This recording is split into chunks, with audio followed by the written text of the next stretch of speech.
বৈষম্যহীন রাষ্ট্র গড়ার প্রত্যাশা ব্যক্ত করেছেন বিএনপির মহাসচিব মির্জা ফখরুল ইসলাম আলমগীর। তিনি বলেন, জনবিচ্ছিন্ন হওয়ার কারণে আওয়ামী লীগের আজকের পরিণতি।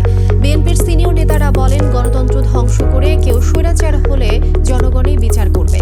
মিরপুর বুদ্ধিজীবী স্মৃতিসৌধে শ্রদ্ধা জানাতে গিয়ে তারা এসব কথা বলেন। হাবিব রহমানের আরও একটি প্রতিবেদন।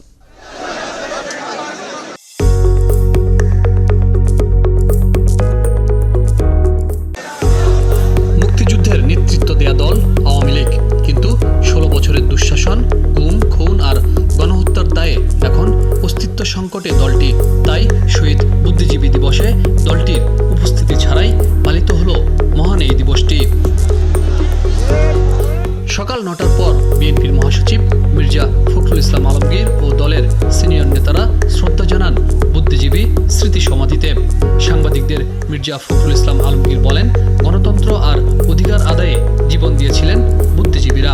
দেশের গণতন্ত্র আর অধিকার ফিরিয়ে দিতে আরও সংগঠিত হওয়ার প্রতিজ্ঞা করেন মির্জা ফখরুল।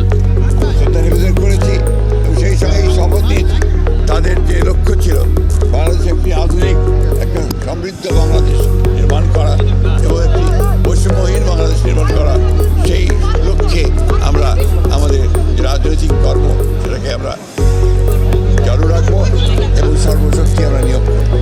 দলটির সিনিয়র নেতারা বলেন, বৈষম্য আর অধিকার আদায়ের জন্যই ভাষা আন্দোলনের পথ ধরে 2024-এ গণঅভ্যুত্থান হয়েছে। উপদেষ্টাদের কথায় বিরাজনীতিকরণ করার আভাস পাওয়া যাচ্ছে। এমন চিন্তা ভবিষ্যতের জন্য ভালো হবে না।